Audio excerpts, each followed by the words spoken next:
মুখ্যমন্ত্ৰী ডক্টৰ হিমন্ত বিশ্ব শৰ্মাৰ এটি আদৰণীয় পদক্ষেপ অসমীয়া শ্ৰমিকক উদ্বুদ্ধ কৰিব পৰা এটা পদক্ষেপ লাহে লাহে মিয়া শ্ৰমিক কমাই দিয়া হ'ব অসমৰ নিৰ্মাণ কাৰ্যত লাচিতে যদি শৰাইঘাটৰ ৰণ কৰিব পাৰিছিল অসমীয়া লৰাই কিয় দলং বনাব নোৱাৰে লাচিতে যদি শৰাইঘাট যুঁজিব পাৰিছিল অসমীয়া ল'ৰা ছোৱালীয়ে দলং কিয় বনাব নোৱাৰে মানসিকতাৰ পৰিৱৰ্তন হ'ব লাগে গুৱাহাটী উত্তৰ গুৱাহাটী নিৰ্মীয়মান দলংখনত 50% টেকনিক্যাল কাম অসমীয়া লৰাই কৰিছে বগীবিল দলঙৰ কামত 100% মিচিং লৰা শ্ৰমিক আছিল মই পিডব্লিউডিৰ কন্ট্ৰাক্টৰ সকলৰ লগত কথা পাতিছো যোৱা 1.5 মাহ আগতে মই পিডব্লিউডিৰ সকলো কন্ট্ৰাক্টৰক মাতি আনিছিলো যে আপোনালোকে লাহে লাহে পৰিৱেশটো সলনি কৰক নহলে মাজুলীত কাম এটা কৰিবৰ কাৰণেও ধুবুৰীৰ পৰা লেবাৰ লৈ যায় সঁচাকৈ অসমীয়া জাতিটোৰ কৰ্মসংস্কৃতি যেন লাহে লাহে নোহোৱা হৈ যাব ধৰিছে যাৰ বাবে কৃষি কৰ্মই হওক আন্তঃগাঁথনি নিৰ্মাণ কাৰ্যই হওক সকলোতে বহিৰাগত আৰু প্ৰধানকৈ মিয়া শ্ৰমিকৰ আধিপত্য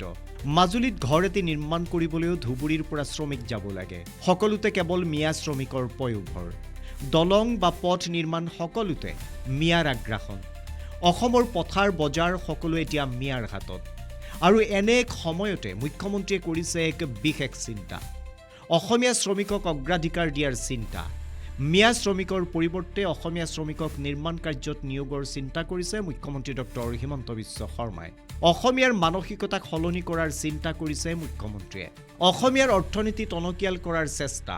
ঠিকাদাৰসকলক নিৰ্দেশ দিছে অসমীয়া শ্ৰমিকক প্ৰশিক্ষণ দি কামত নিয়োগ কৰাৰ কালি মুখ্যমন্ত্ৰী ডক্টৰ হিমন্ত বিশ্ব শৰ্মাই উত্তৰ গুৱাহাটী আৰু গুৱাহাটী সংযোগী যি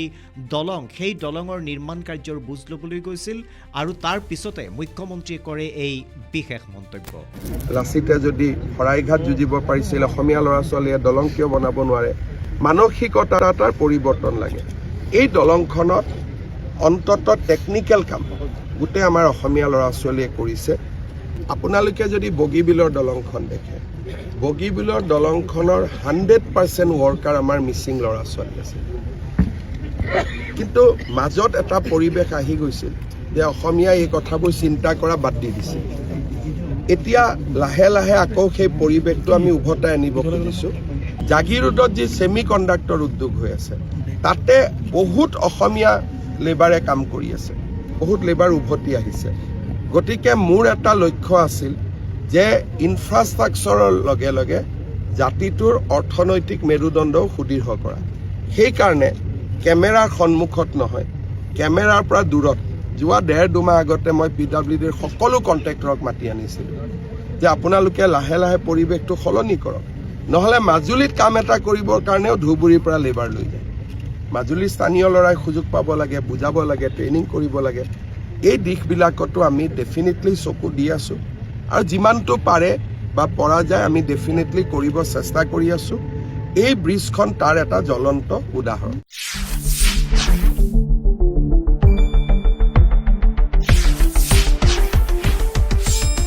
শুদ্ধ আৰু বিস্তৃত বাতৰিৰ বাবে চাই থাকক নিউজ ডেস্ক ৰিপৰ্ট